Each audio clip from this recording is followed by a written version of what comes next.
está con nosotros el historiador, el profesor Marcelo Gersani Oviedo.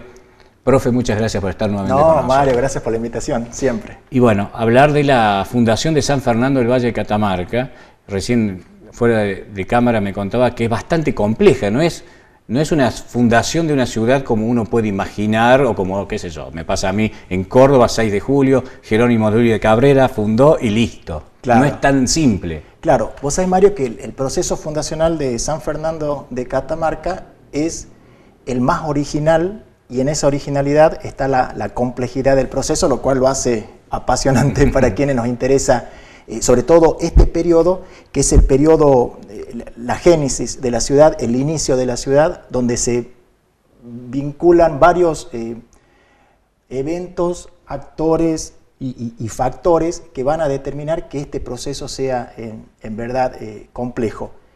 No solamente lo que lleva a la fundación de la ciudad, sino lo que sigue, ¿no? Claro. Porque siempre más o menos tenemos idea de que cuando se funda Catamarca, el sitio que elige Mate de Luna, que es el que hoy conocemos, no va a ser habitado rápidamente por quienes vivían ya en la población del valle, que sería aproximadamente el actual San Isidro. Claro, que estaban del otro lado del río, digamos. Estaban del otro lado del río. Vos sabés que el gran historiador Antonio Larruy, en 1916, plantea de que Fernando de Mendoza Mate de Luna no fundó absolutamente nada. Lo dice textual una autoridad en la ciencia histórica, ¿no? Como es Antonio Larruy.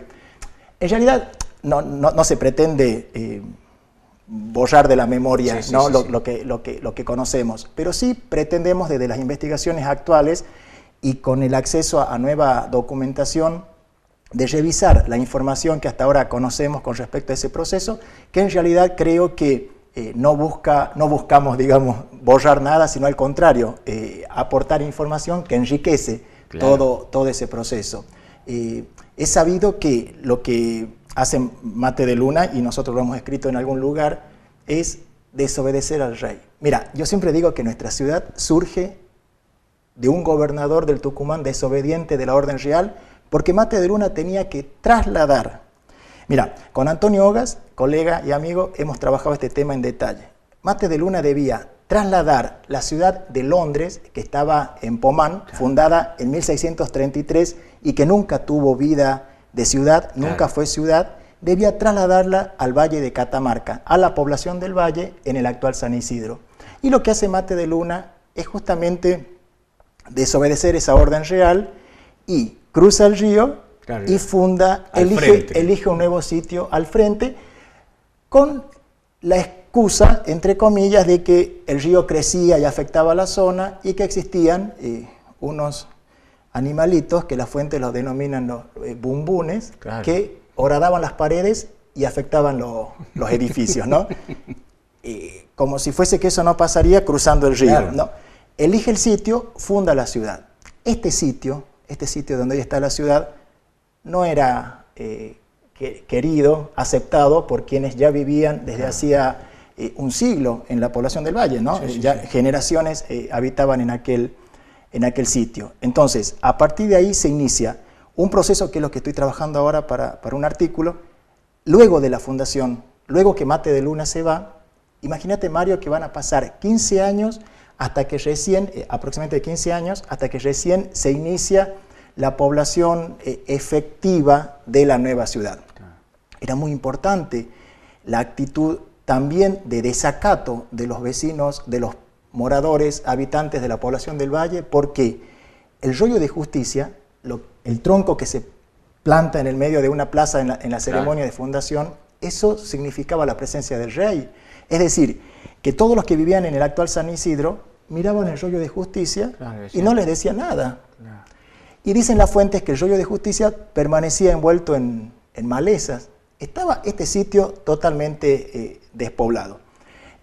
Lo que viene después, que es fantásticamente apasionante, ¿sabes por qué? Porque el rey va dando distintas medidas que demoran o aceleran el proceso fundacional. Lo concreto es que este sitio, que no era aceptado por quienes vivían en aquel momento en la población del Valle, forzadamente, con amenaza de quitarles las propiedades que tenían en la población del valle y las propiedades y los sitios que se le habían dado en la ciudad a los que aspiraban a ser vecinos de la ciudad de San Fernando, con esa amenaza de quitarles, es que se inicia de a poco el poblamiento. Vos sabés que cuando el poblamiento del nuevo sitio, cuando se funda la ciudad de Catamarca, ese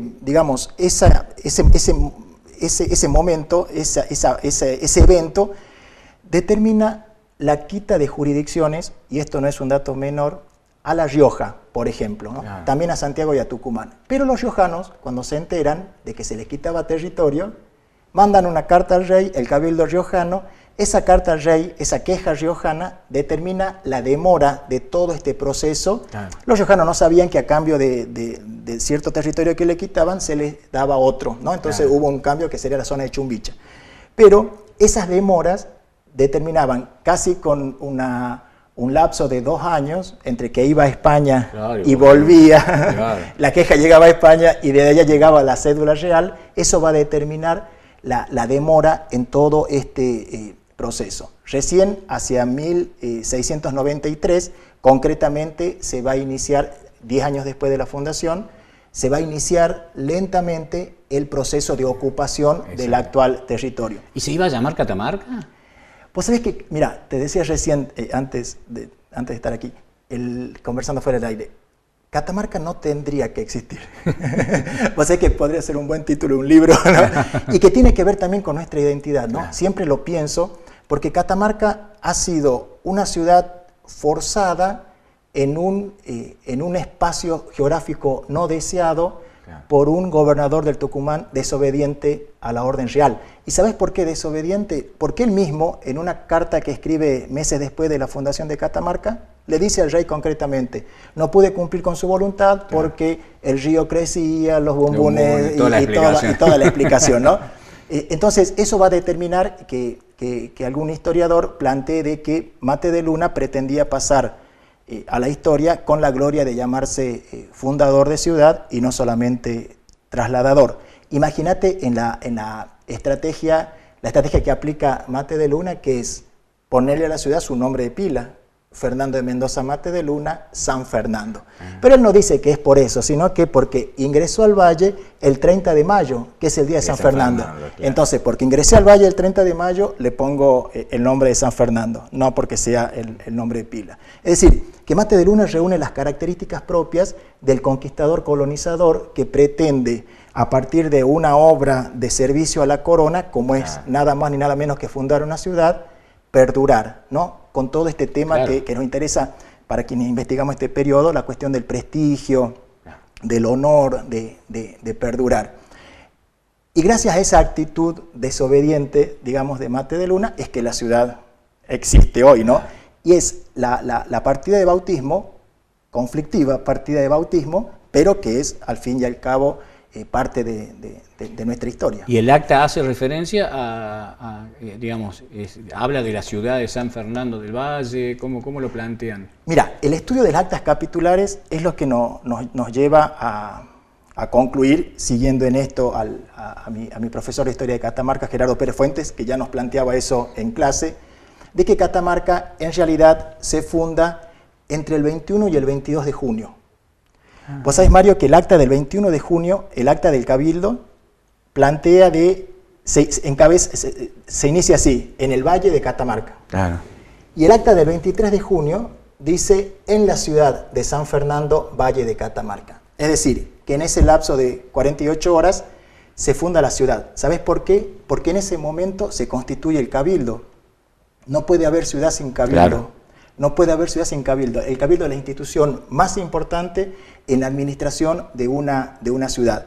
Por eso, la fecha de fundación es anterior al 5 de julio. Lo que pasa el 5 de julio, y que es la fecha que ya desde 1883 era feriado, y se recordaba como la fundación de Catamarca. 1883. Con nuestros alumnos de la Cátedra de Historia de Catamarca, trabajando en la hemeroteca de la Biblioteca Piedrabuena, consultamos los diarios.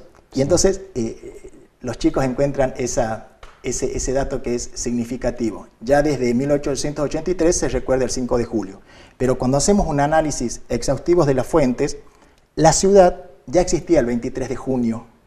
Lo que pasa el 5 de julio, Mario, es la elección del sitio. Mira, siempre digo esto cuando me piden que hable.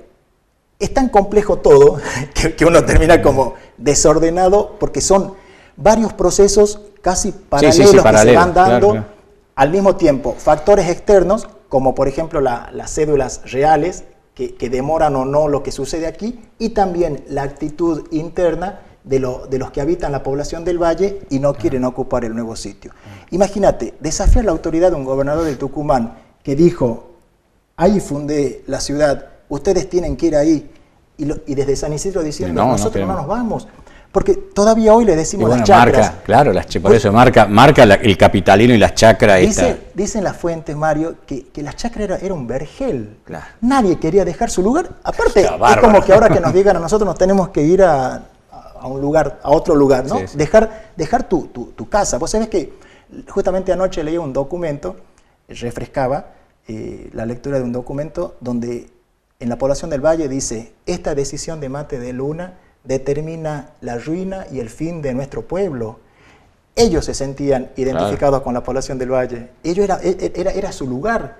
Y tenían por orden, y dicen, y vamos a cumplir lo que su majestad dice. No nos queda otra, pero sepan que es el fin de nuestro pueblo. Ellos tenían conciencia de lugar, de ser habitantes de ese lugar. Lo que faltaba era la condición de ciudad. Y para eso pedían el traslado de la ciudad de Londres al Valle de Catamarca. Pero Catamarca arranca su historia, digamos, a nivel de ciudad en el año 1683. Marcelo, para ir cerrando, en definitiva, sin dudas, por eso es muy importante la historia, las idiosincrasias de los pueblos tienen que ver justamente con sus procesos tanto de fundación, después también de cómo van creciendo. Claro, mira, y en nuestro caso puntual, siempre pongo de ejemplo el tema del origen de Catamarca, ¿no? El nacimiento de la ciudad que luego será provincia a partir de la autonomía en 1821. El tema de las jurisdicciones es un tema importante porque no es solamente que la ciudad se funda en un espacio chico que sería el centro que hoy conocemos, sino que las ciudades tenían el espacio urbano y su jurisdicción. ¿Y qué era la jurisdicción? Era un espacio que rodeaba a esa ciudad y que más o menos se aproxima con los límites actuales de las provincias. Vos imaginate que cuando se funda Catamarca ya existía La Rioja, Santiago del Estero, Tucumán. Claro. Entonces, siempre pongo de ejemplo esto en mis clases a los chicos, como si fuese con un forceps. Claro. Pusieron a Catamarca y a partir de ahí empezaron a abrir. Y el tema de la jurisdicción. Y había que sacarle jurisdicción a los demás. Claro. Un poquito a Tucumán, a Santiago, a La Rioja. Mira, y en el origen, siempre digo, me hago esta figura. Caminamos por los límites de Catamarca y las tonadas y los sentidos de pertenencia. Santa María tan vinculado a Tucumán, más que a nosotros, más que al Valle Central. El oeste tan riojano en su tonada y durante el siglo XIX y por ahí el siglo XX, cada tanto tienen sus arrebatos de volver a vincularse, ¿no? A nivel eclesiástico, cuando consultamos las partidas parroquiales del oeste catamarqueño, mi familia es tinogasteña por parte de mamá. Nos vamos a Tinogasta un poquito y luego en algún momento hay que ir a Asamblea de los Sauces, La Rioja, a seguir viendo porque los límites fluctúan y el sentido de pertenencia también tiene que ver, digamos, con todo este origen. Catamarca es particular en ese sentido y creo que estas conversaciones, Mario, tienen que servir no para plantear cambios ni feriados ni nada de eso, sino para decir, tenemos en nuestro acervo, en nuestro pasado, esto que sucedió y que nos marcó y que somos como somos por algo. Y que nos pertenece. Claro, la historia colonial tiene que servir justamente para eso. No es más ni menos importante que una historia más cercana. Tiene que ver con nuestro origen, es como nuestro nacimiento. Seguro. En el origen se determinan muchas cosas y creo que conocer y pensar y repensar esta cuestión no tiene que ver con cambiar fechas, sino con conocer, aprender, conocer, investigar de estos procesos que nos marcan, como decís vos.